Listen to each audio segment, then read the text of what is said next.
The problem with all smartphones is that their camera post-processing kind of sucks.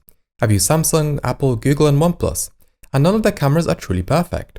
So, Adobe has decided to step up and have a go at turning the iPhone into the best camera phone. And have they succeeded? Well, let's take a look. Adobe's white paper on Indigo is super interesting, as it directly addresses the main problem with smartphone cameras, which are pictures with low contrast due to the extreme dynamic range, overly saturated photos, and most importantly, strong smoothing and sharpening, sometimes referred to as a watercolor or oil painting look. Indigo captures up to 32 images to create less noise in the shadows, therefore requiring less smoothing. Built-in camera apps usually tend to stack anywhere between 3 to 9 frames in comparison. The paper also interestingly enough calls out halide, albeit not directly, but they mention that there is no such thing as zero processing, as there is always some sort of processing going on.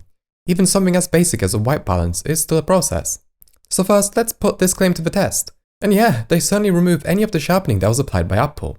This is one hilarious example where we can see some natural depth of field on Indigo, but when taken on the Apple camera app, the sharpening went so overboard that it removed it. The color reproduction trades blows with the stock app, for which I have used a custom amber preset to add warmth to the iPhone's cool color temperature. Sometimes the stock app has nicer colors, but Indigo overall captures the scene more faithfully, although the pictures are ever so slightly too cold and flat for my preference, especially with these being shot on one of the UK's warmest days this year. I do think Halide's Zero process follows a post-processing style far closer to digicams, while Indigo has thought out but still natural processing.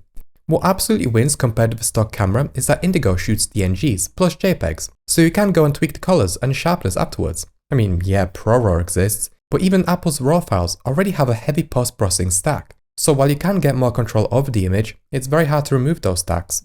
Of course, you can edit the DNGs exactly to your liking. Here are my edits, and I personally think they look absolutely fantastic, and frankly I did not have to do much to them.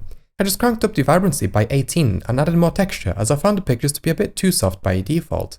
Next up is super resolution.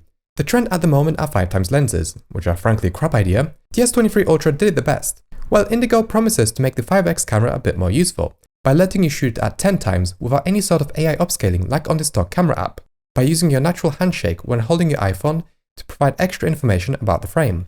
And that is, if I may use the word, sick. The 10x shots really reminded me of compact zoom cameras like we used to have in the 2010s, and seeing how small the sensors were, and how small iPhone sensors also are, it's not surprising to come to this conclusion. But the algorithm is reasonably tasteful once again. It also fixes weird quirks of the iPhone shots, like why does this super bright picture have so much noise in the shadows? It makes no sense.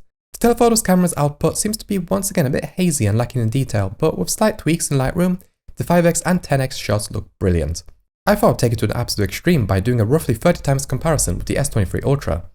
Detail is honestly about the same, but here we can really see how poor the optics are on the iPhone. And yes, enough time has elapsed between these two shots that a whole skyscraper is standing up. Crazy. We do also get pro controls, though I don't think they're all that special. But what is special are the technology previews, such as the reflection removal. Not only does it remove reflections, and really well too, but it also removes the tint that is created through shooting windows. Indigo saves these results as a medium quality JPEG, so sadly you are unable to get as much control over the look of the image.